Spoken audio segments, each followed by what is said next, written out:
Have you ever noticed how, as the years go by, the way you approach social life starts to change? In your younger days, it may have felt natural to be everywhere, dropping in on friends, attending every gathering, filling weekends with visits and conversations. You didn't think twice about getting in the car, spending hours chatting away, or saying yes to every invitation that came your way. But somewhere along the line, something shifts. You start weighing whether a visit is worth the energy, and more often than not, you decide it isn't. That doesn't mean you become antisocial. It doesn't mean you no longer care about people.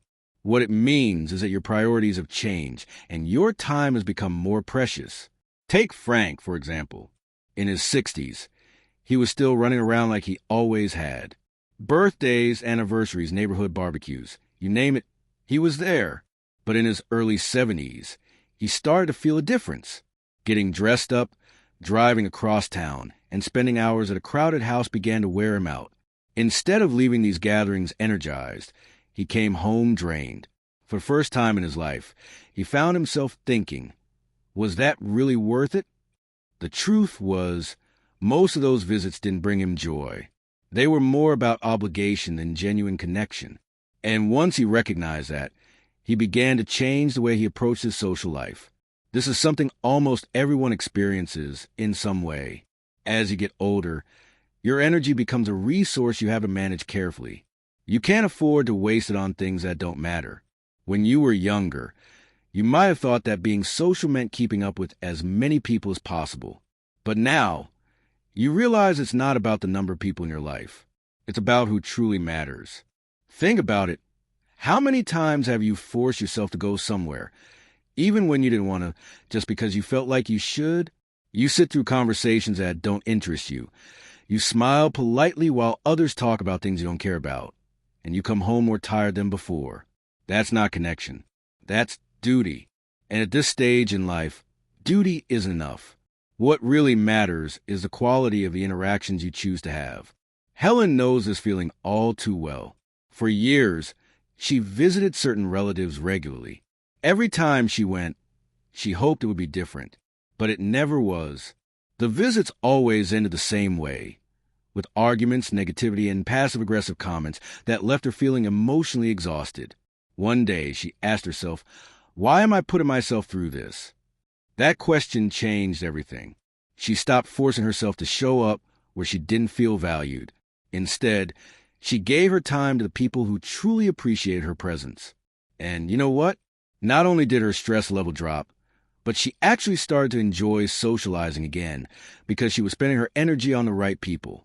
It's easy to underestimate how much stress can come from the wrong social situations. When you're younger, you might have more tolerance for drama, gossip, or people who drain you. But as you age, that tolerance disappears, and rightfully so. You no longer want to argue over petty things or be pulled into conversations that leave you feeling worse than when you arrived. Protecting your peace becomes more important than keeping every relationship alive. Some people see this change and mistake it for isolation. They say, "Oh, you don't visit as much as you used to. You must be pulling away." But that's not it at all. What's really happening is wisdom. You're learning that not every connection deserves your energy. You're realizing that peace is more valuable than appearances. And you're choosing to spend your time in ways that actually bring you happiness instead of stress. Robert, who used to be a social butterfly, learned this lesson after years of overextending himself.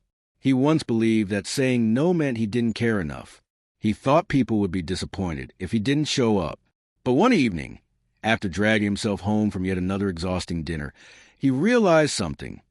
The people who truly valued him didn't need him to show up all the time to prove his love. Those relationships were strong, whether he was physically present or not. That realization freed him from the guilt that had been driving his choices. He started saying no more often, and suddenly, the time he did spend with people felt richer, more meaningful, and far less draining. You see, there comes a point when you stop measuring your life by how busy you are or how many people you see. You stop trying to keep up with everyone, and instead, you focus on the relationships that actually nourish you. Let's be honest, that doesn't make you social obligations can feel heavy. It makes you wise. They can weigh you down when you're already carrying enough. And in old age, when your energy is limited and your body doesn't bounce back like it used to, you have to be especially careful about what you give your time to. Every hour you spend matters. Every ounce of energy is precious. Why waste it on things that leave you tired, frustrated, or unhappy? There's also something else that happens as you age. You start to recognize how short life really is. That realization changes the way you value your time. You're no longer willing to spend hours in places that don't bring you joy or with people who don't uplift you. You'd rather spend that time on the things that truly matter, whether that's sitting with a close friend, enjoying a quiet walk, or simply staying home in peace. And let's not forget the physical side of it all. What once felt effortless now takes more out of you. Driving across town in traffic, sitting in an uncomfortable chair for hours, straining to follow conversations in a noisy room. These things may not seem like much when you're young, but later in life, they become real barriers. It's not that you don't want to connect. It's that the effort it takes to get there often outweighs the reward. That's why more and more older adults find themselves choosing carefully where to go, who to see, and when to say no. It's also important to remember that this change doesn't mean you don't care about people. In fact, it often means the opposite. You care enough about yourself and your loved ones to choose wisely. You want your interactions to be meaningful, not just routine. You want your presence to feel like a gift, not a chore. And you want to spend your days with joy, not with guilt. The beauty of reaching this stage in life is that you finally get to set your own terms. You no longer have to prove yourself by showing up everywhere. You no longer have to drain yourself to maintain appearances. You get to decide what matters. And you get to live according to that decision. So, when you find yourself saying no more often, don't feel guilty. When you notice you're visiting fewer people, don't think of it as pulling away. Think of it as focusing on what's real, what's important, and what actually brings you peace. Because at the end of the day, the people who truly care about you won't measure your love by how often you visit. They'll measure it by how genuine your connection is when you do spend time together. That's what growing older really teaches you. Not how to keep up with everyone, but how to choose the ones who matter most. And once you start living that way, you'll find that your social life may not be as busy as it once was, but it's far more fulfilling.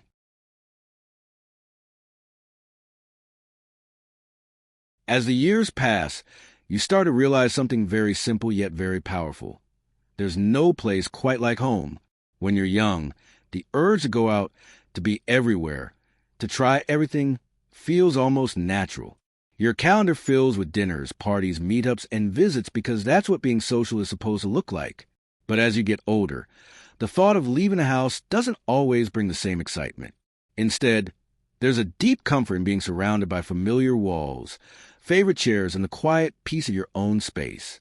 Bill, who spent most of his working life on the road, knew this feeling well. He used to jump at every invitation. He thought staying busy with people meant staying relevant. But the older he got, the more he noticed that every time he visited others, he found himself counting down the minutes until he'd get back home.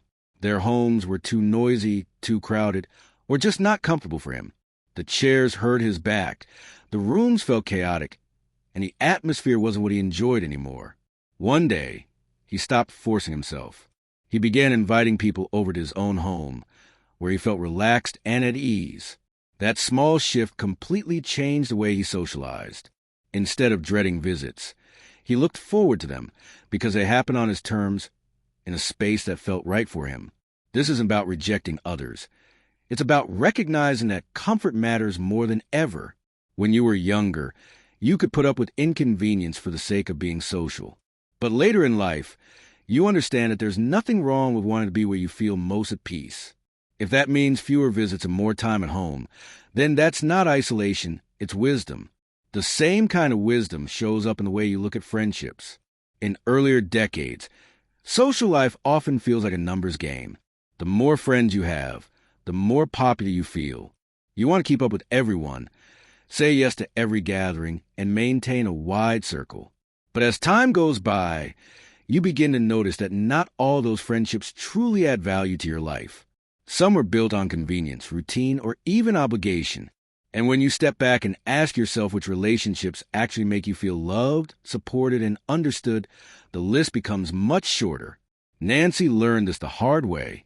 She spent years trying to keep up with everyone. Phone calls, visits, holiday cards. She made it her mission not to let a single relationship fade. But no matter how much effort she put in, many of those connections felt shallow. The conversation stayed on the surface, and she often left feeling more tired than fulfilled. Eventually, she realized she didn't need a crowd of acquaintances to feel connected.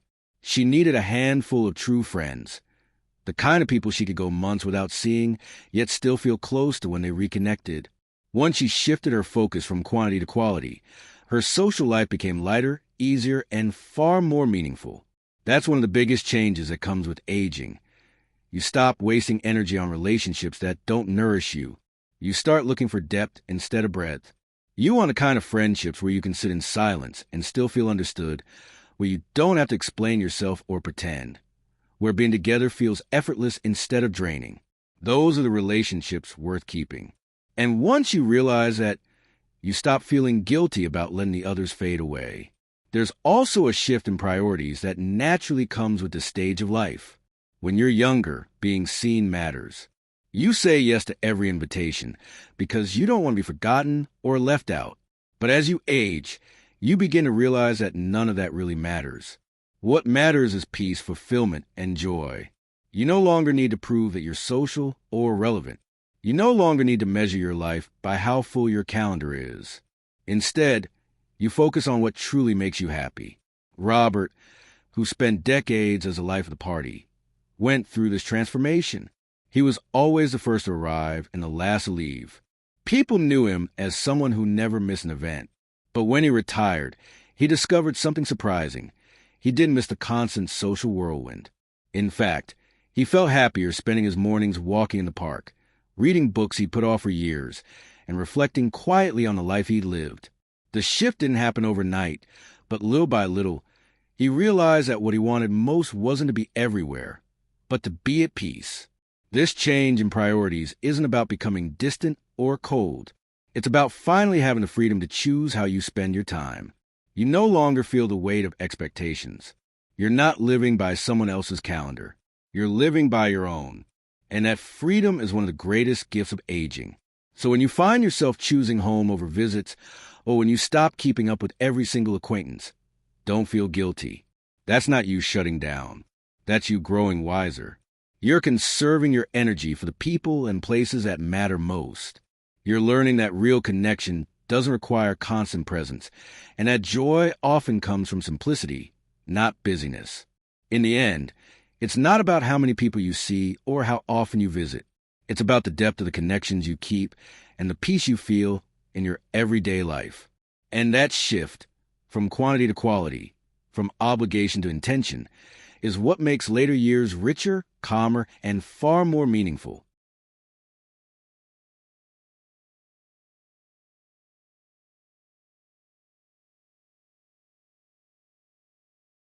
There comes a point in life when you begin to see with incredible clarity who really stands beside you. Not the ones who only appear when things are easy, not the ones who enjoy the good times but vanish when the hard days come, but the true friends who stay. These are the people who show up not out of obligation, but out of genuine care. And when you're over 60, those friendships become priceless. Take Linda, for example. She went through a difficult period after losing her husband. In the early days, her house was filled with people, neighbors stopping by, distant relatives calling, acquaintances sending flowers. But as weeks turned into months, most of those people faded away. Life carried on for them. But for Linda, the quiet of her home grew heavier. Out of all the people she thought would be there, only 2 friends consistently checked in. They didn't always know what to say, but they showed up. They brought her soup, sat with her in silence, or took her on short walks just to get her moving again. Linda told me once that those 2 friendships mattered more than all the dozens of names in her old address book. That's the lesson. At this stage in life, you learn that it's not about how many friends you have, but who you can truly rely on. And sometimes, the closest friendships don't even look like the ones you'd expect. James, a retired teacher, found his best friend not in someone from his past, but in a neighbor he barely knew. They bonded over gardening. What started as small talk about tomato plants grew into long conversations about life, regrets, and dreams they never chased. Over time, that neighbor became family. It's a reminder that real friendship doesn't need decades of history. It needs presence, honesty, and kindness. True friendships also give something that can't be replaced: the freedom to be yourself without judgment.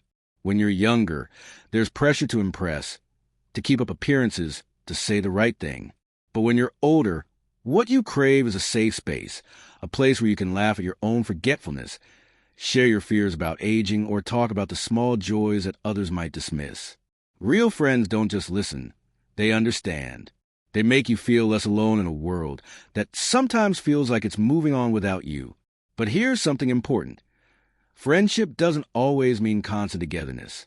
In fact, one of the healthiest realizations that comes with age is that you don't need to be in touch every day to stay close. Life has its rhythms, and sometimes weeks or even months pass before you reconnect. Yet when you do, it feels as if no time has gone by. That's the mark of a true bond. It doesn't weaken with distance or silence. Harold once told me about his friend George. They'd known each other for 50 years, but they lived in different states. They didn't talk often, but whenever they did, the conversation flowed like water. There was no guilt, no resentment. No, why haven't you called? Just a deep understanding that their friendship didn't depend on constant maintenance. That's the kind of ease we should all seek. And with that comes another gift of later life: the ability to protect your peace. You stop chasing people who don't value you. You stop pouring energy into relationships that leave you empty. Instead, you choose. You choose the friends who bring warmth, laughter, and comfort. You choose the ones who make you feel lighter instead of heavier. And in doing so, you reclaim your time, your energy, and your heart. This doesn't mean cutting yourself off. It means being intentional. If someone only calls when they need something, maybe you let that go. If every conversation leaves you more stressed than relaxed, maybe you step back. Aging isn't just about losing. It's also about gaining the courage to set boundaries, to say no, and to prioritize yourself.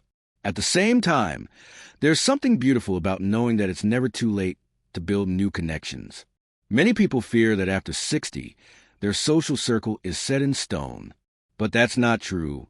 You can find friends in the most unexpected places: a local community group, a hobby class, even a simple morning walk in the park. All it takes is openness, a smile, a small conversation, a willingness to share a little piece of yourself. Some of the deepest friendships are born later in life, when pretenses have faded and all that's left is honesty. Now let's talk about balance. It's true that some people find peace in solitude, while others thrive in companionship. The truth is, there's no one right way. What matters is finding what works for you. Maybe you love quiet evenings alone, reading or watching your favorite shows. Or maybe you feel alive when you're around a small circle of close friends, sharing meals and stories. Both are valid. The key is to listen to yourself, not to what others expect of you, not to what society tells you, but to what your heart actually needs. Think of Eleanor. For years, her children worried about her because she spent so much time alone. They kept suggesting senior centers, church groups, activities to keep her busy. But Eleanor didn't feel lonely. She loved her solitude. She painted, she read, she wrote letters. She enjoyed her independence. Eventually, her children realized she wasn't isolated. She was fulfilled. On the other hand, her friend Margaret was the opposite.